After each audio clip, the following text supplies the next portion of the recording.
Hey, welcome back to Guillemot Kayaks. I'm Nick Schade and I'm working on the microBootlegger Sports strip-built sea kayak.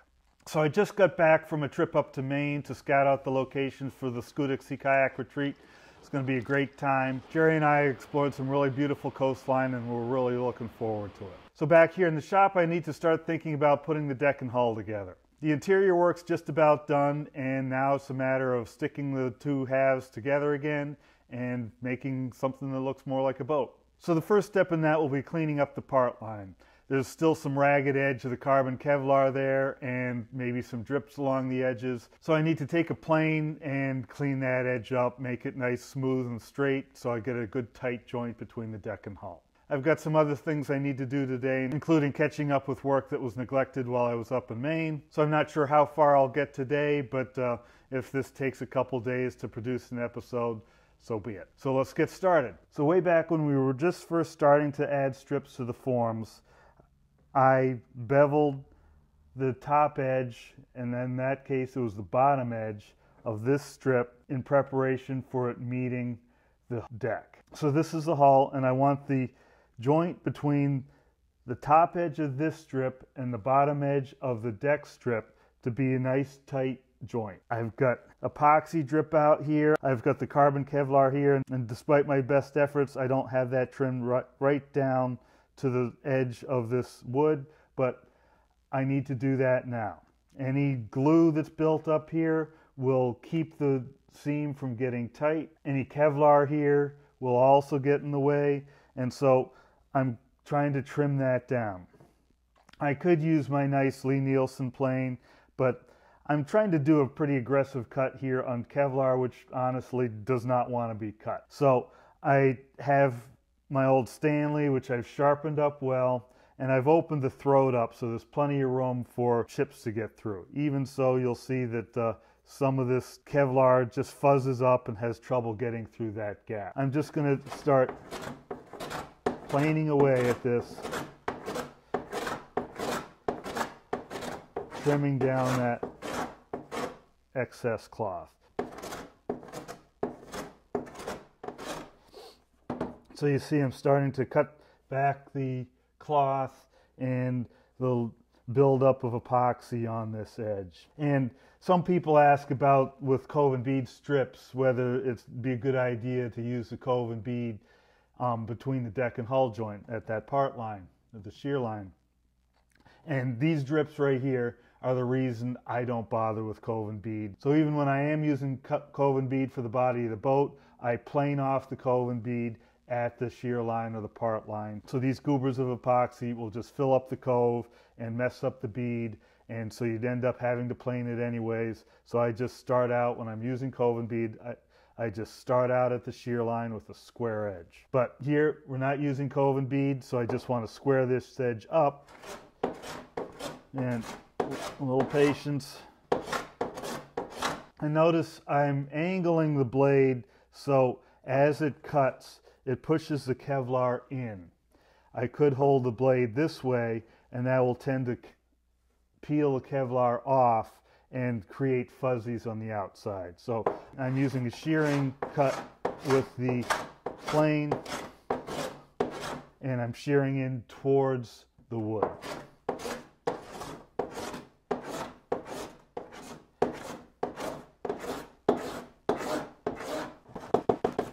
The epoxy is quite hard. The carbon Kevlar doesn't like to be cut, so this can be a little bit of a tedious job. I want to get down to the wood, but I don't want to go too much past it. I'm also trying to make the cut level across from part line to part line. I don't want it beveled out this way, out to the outside. If I have to, I'll take it beveled in a little bit. Ideally, it's perfectly flat straight across. You can see the epoxy build up here. We're going to shave that down until that just disappears, and all we have is the edge of the strip there.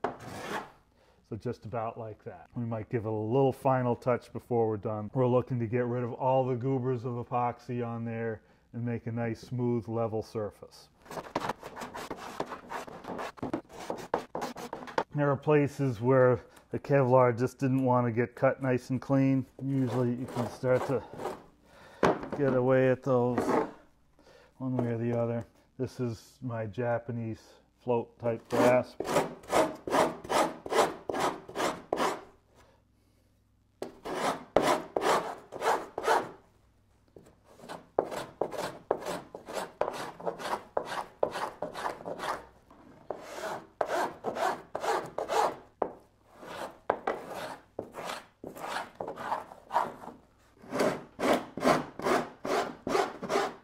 You can see how the Kevlar fuzzes up when you try and sand it. And these hairs, if they don't have a lot of epoxy on them for whatever reason, they just don't want to cut. You can come back with like a little CA glue and harden that up a little bit with the CA glue, and that actually makes it easier to cut.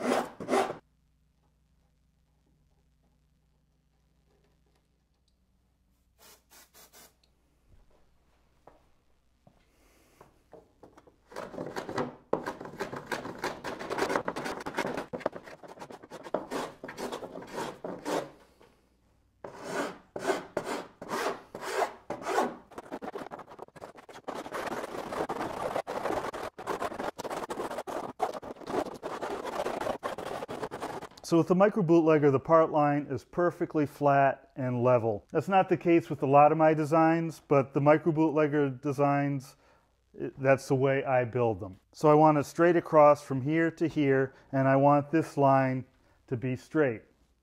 So I just broke out my old longboard, which I put some 40 grit sandpaper on, and I can just lay that down on top of the part line and just go down and really level things out. So I went by with the rasp and did the initial cleaning, but at this point I'm trying to level it out. This is a science experiment for me, but I'm thinking this will work pretty well. Again, I'm starting out with 40 grit. I've got some long pieces of finer grit, and as I get closer I'll move up to the finer grit to reduce the amount of fuzz I'm getting on this carbon Kevlar. I could probably come back after I'm done with this and just hit that interior edge where the fuzzy carbon Kevlar is with an edge tool such as a plane and just trim off that fuzz. But I'm thinking this will be a pretty good way of just perfectly leveling the top edge, and if I do the same on the bottom edge of the deck, we should have a pretty good match to start with. Part of this process is going to be making the deck and hull match each other. I'm just going to go over the whole thing, and I'm finding this is creating quite a bit of dust when I do it, so I'm going to break out the dust mask and see how it goes.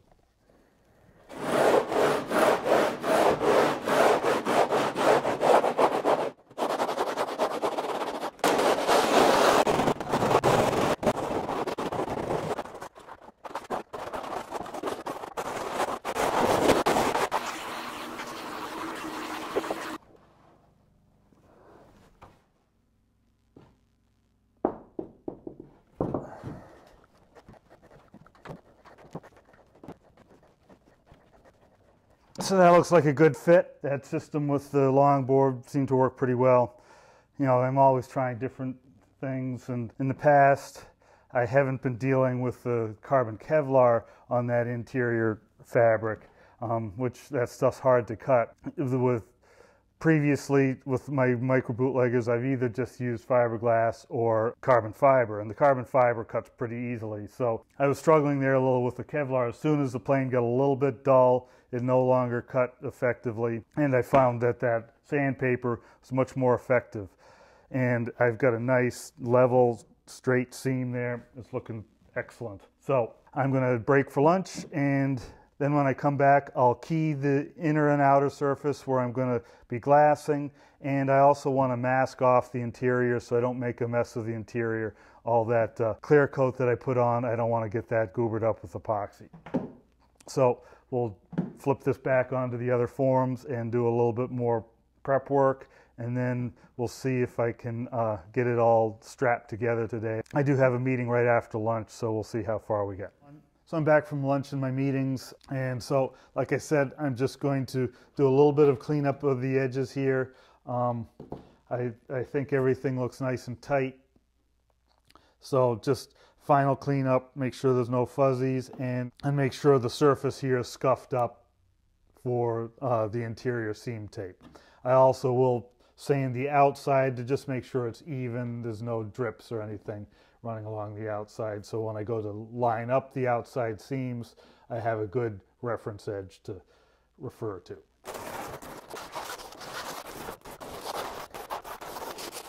So after I get the edges all scratched up, I now want to mask the inside surface. I have cleaned everything out, I vacuumed it out again, and gave it a denatured alcohol wipe down just to get rid of any dust remaining. I found if you end up leaving any sanding dust along this edge, some of the carbon fiber that gets sanded, which is black, ends up seeping through the seam when you apply the epoxy and you get a little bit of a black line. So we don't want that, so wiped everything down with denatured alcohol, vacuumed it all out, it's all clean.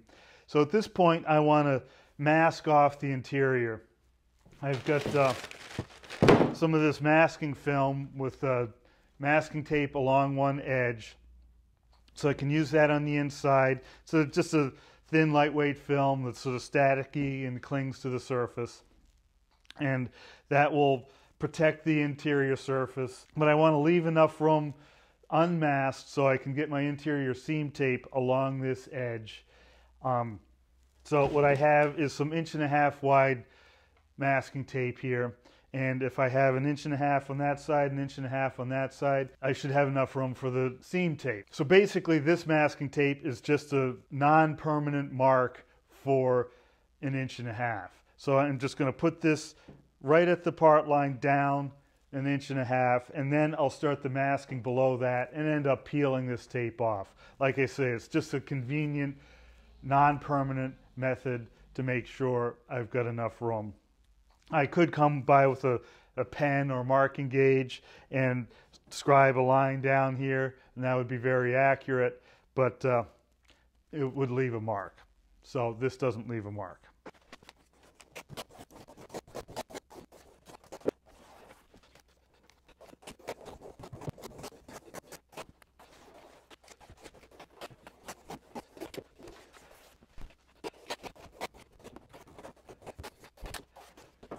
Next I'm going to put on this masking film.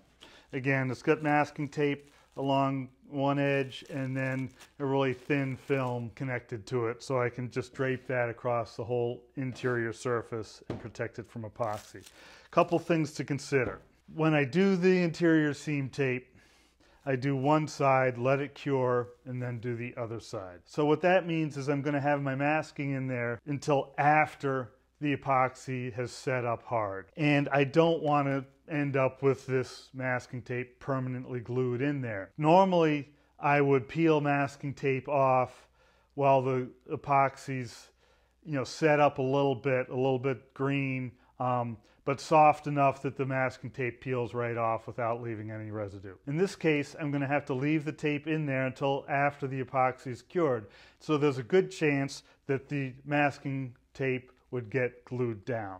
So what I'm going to do is I'm actually going to offset this from this blue tape line down a little bit and put another strip of tape up above it. And that way what I can do is I can do one side, let it set up a little bit, then peel the first layer of masking tape off and leave the film in place. Then I can flip it to the other side, put the seam tape on the outside of the other side, let that set up a little bit, and then peel off the masking tape right next to the epoxy.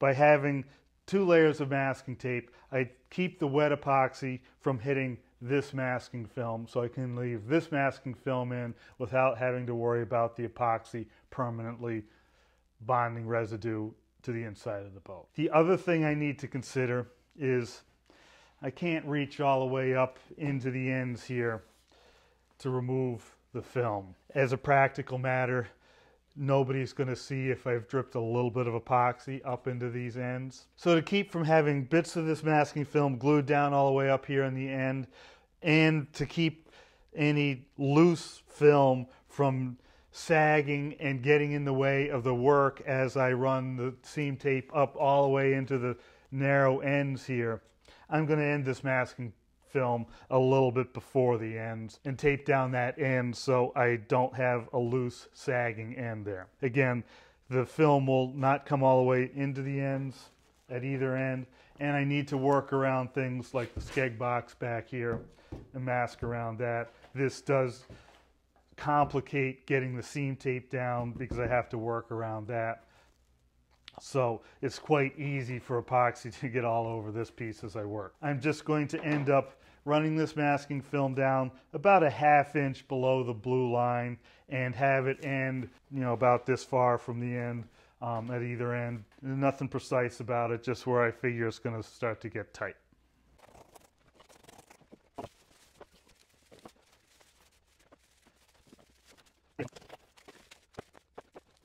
So I found that this masking tape that comes with the film is not the best adhesive. I don't want this to peel up when I go to peel up the top piece of tape.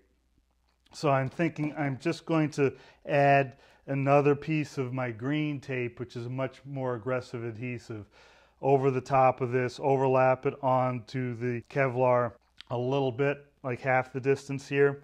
And then on top of that, I will put another layer of masking tape such that I can peel that one up, leave the green tape, which will be attached to the light blue tape, which is attached to the film.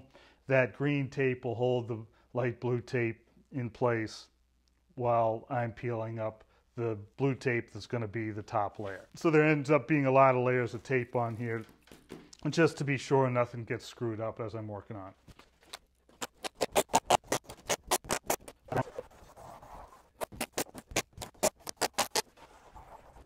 So I thought about it a little bit more and did a little experiment. And I want to get this masking tape up as far as I can so it protects the green tape in the film from the wet out coat of the inside seam tape, the fiberglass tape. The problem is with these studs here, normally I can just sort of strip the tape up by pulling on it. Again, I'm working here from the cockpit and I've got to get it all the way up into the ends there. But I've got to work around these foot peg studs. Just peeling blue masking tape, it's kind of weak stuff. And so when you go to peel it, if it's adhered down and there's any sort of discontinuity in the strip of tape, it just wants to rip there. That's how you rip the tape in the first place, is you just sort of have a little kink in it and use that to rip the tape. I don't want to be peeling this tape up and have it get to the stud here and just break. Instead, what I'm going to use is this packaging tape. It's not the best masking tape, but it will do the job. It doesn't need to be in there very long with the epoxy. It just needs to be in there sufficiently that it protects this green tape from getting epoxy on it. So when the epoxy hardens, it doesn't glue this green tape down. So what my plan is to run this stuff down the seam just below the blue tape and overlapping the green tape, and then I can peel that off. And again, I'd be pulling it from the cockpit because there'll be the deck on here. What tends to happen with this film is as soon as the tape touches the film, it sticks. So I will, when I pull it off, it's going to end up flopping into the film and sticking to it. And so that's just the way it is. So starting here at this form, which I see is not behind the cheek plates, so I can access the end of the tape, I'm going to start by just folding over this end of the tape and then run it down just a little bit below the blue tape.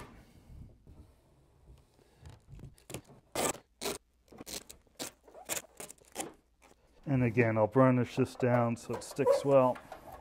But I won't burnish it onto the green tape so much because I don't actually need it sticking well there. I just need it sticking well to the surface of the carbon Kevlar. Again, fold over the tail end of this so I'm able to grab it and start the unpeel from the cockpit.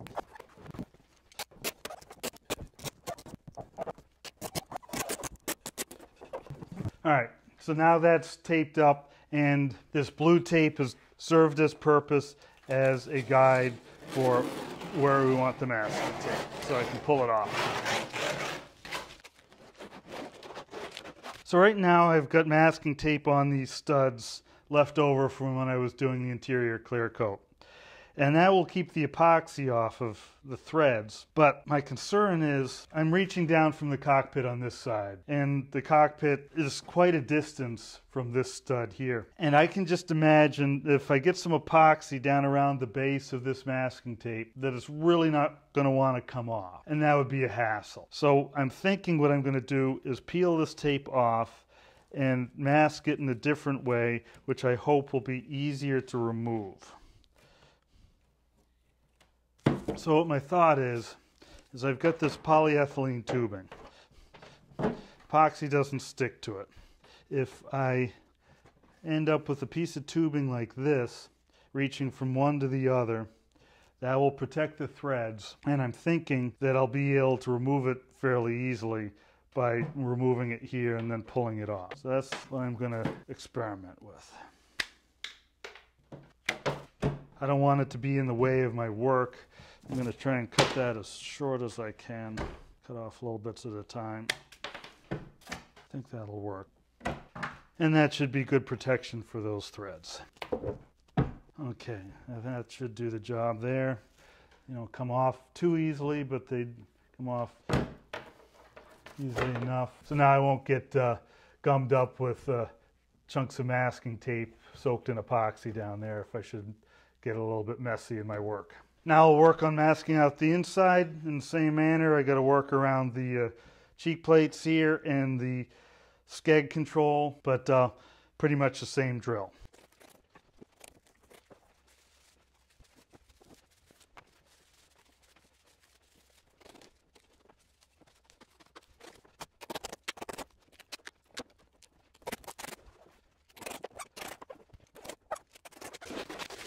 So that's an awful lot of work to mask off the interior, and it's questionable whether it's worth it in all cases. I probably wouldn't bother in one of my own boats. Again, it's just a neatness factor, and you know, you could say, well, you know, I'll just work neatly. A, I have trouble working neatly, and B, we're going to be sticking a long stick with a brush on the end down all the way into the end of this boat, and that brush is going to be wet with epoxy. It's really hard to be neat doing that. Your head's in there, stuck. You have a lot of things to worry about as you're running that tape down the inside seam, you know, without having to worry about, is my brush in the right place at all times, being careful to avoid just touching someplace else on the inside of the boat when you're having a hard enough time just dealing with the tape. Again, I probably wouldn't do this on one of my own boats for my own use, but for a customer where I'm trying to keep everything neat, what the heck, go through the effort. Again, I'm not neat, so this helps me pretend I'm neat. So now with everything masked off, I can take the deck, put it back on the hull, and start strapping it down. I'll start by doing just the last little task of the masking, which is getting this film up around the corner here out of the way and protecting the combing. So now I'm ready to mask it together, and I'm going to use this Scotch 839 strapping tape. It's a fiberglass filament strapping tape, really strong stuff. It's what I was using as masking tape on the inside, but this is really what I've got it for. I like this because it's strong, it doesn't lose filaments. Cheaper stuff, you'll end up with stray filaments pulling off when you come to peel the tape off. And I also use it inside this little tape dispenser. And what this tape dispenser does for me, it allows me to get tension on the tape as I'm applying it. So I'll start by folding over the tail end of the tape, just so when it comes time to peel it off, it's easy to grab that. And then as I'm putting it on the boat, I'm going to pull this really tight because it's the tension on this tape and the friction generated between the deck and the hull that keeps the deck and the hull lined up. And so I want to be able to really haul on this tape. With these brakes, if I hold it in my hand, and it has these brakes, so I can grip this lever, pressing it onto the roll of tape, and pull really hard and get a lot of tension on the tape. And then it's got a set of teeth on the end that allows me to just cut the tape. A lot of people I've noticed when they try to do this, they'll pull out a piece of tape, cut it off, and then try to apply that to the boat. The problem with that is you get your hands all over the tape, so it's not going to be as sticky anymore, and we really need it to hold in place. And you just can't get the same tension on it that you can with this set of brakes. So avoid the urge to peel off. You know, it's going to feel easier, and it may be easier to apply, but it's not easier to actually get the results we want, where the tape's pulled really tight and we get a lot of compression force in that seam to close that up into a really nice tight seam. By having that as a tight seam, if there's any little bit of discrepancy in the width of the boat, and I've had these boats, the deck and the hull, be 2 inches difference in width when it comes time to put this tape on. But everything flexes right now. So you can take and pull it together. And the first time you do the tape, the thing might go sprawling. You know, you've got it all forced together and you get the tape on it and it doesn't quite hold. And so you think, there's no way I'm going to get this deck on this hull. They're just too different in width. But I've had boats that were rock solid hard, where people had put too much glass on them and they just didn't feel like they were going to bend. We just made them bend. There's some potential issues with that as well, but once you get it together, you can deal with those issues. For now, I want to get a lot of tension in it and tension across that joint to create friction so it doesn't want to pop. So that's what we're working on right now. So I will generally start in the middle, and again, fold over the tail end of the tape, stick it to the boat, and now pull a little bit of tension on it to start to get the seam lined up. Once the seam's nice and smooth across that joint, pull tight on the tape, and now stick the tape down. So now it's stuck down. I did that while there was tension on it, and now I can, in a relaxed manner, cut the tape off. And I'll generally do one side and then the other. Burnish it down on the top edge. Now get a little bit of tension on it. Get that seam nicely lined up. Now pull the tape really tight, stick it down. So when I'm done, I'm going to end up with strips of tape like this every 6 inches or so, every 15 centimeters, something like that. Fold over the tail end. Now stick it above the seam and burnish that down a little bit. Start to get a little tension on it. Now push the seam together.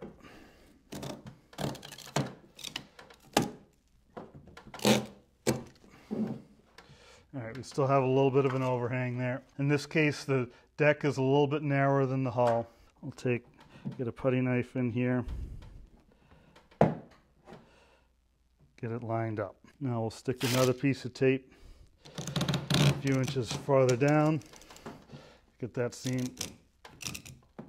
nicely lined up. Stick it down. When I'm putting this tape on here, I try not to let any wrinkles happen as I cross the seam, because epoxy is going to end up soaking through here, through that seam a little bit. Basically, the epoxy will fill up the seam and some will bleed through. And if there's a wrinkle in this tape, that wrinkle will fill up with epoxy. And now you'll have a big crease of epoxy on the outside that has to be sanded away. Not the end of the world, but we don't need to deal with that.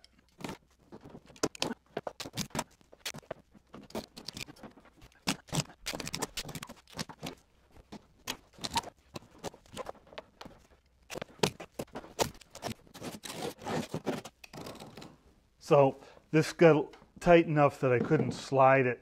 So I undid the tape here, and now I can slide it into alignment and now get it lined up right here so it's nice and smooth across that joint. And now I'll work from there on down. Sometimes I'll work from one end to the other or from the middle out. Other times I'll split the difference. So work on each end and go to the middle and then split the difference and split the difference. Each boat has its own way it wants to go together, and so whatever works.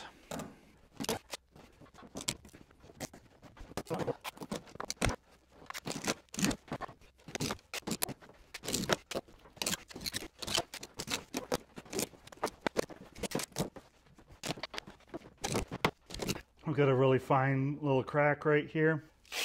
Put the tape above it. Get lined up. Now pull it tight. And the crack disappears. The deck and the hull are flexible enough that they can be pulled into a nice tight seam.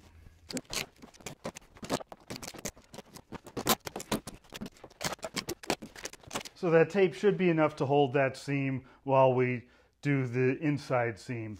But just in the interest of belt and suspenders, I'm going to put the boat up on edge and put a little spot weld of super glue along each of the seams just to make sure nothing goes sprawling at an inopportune moment.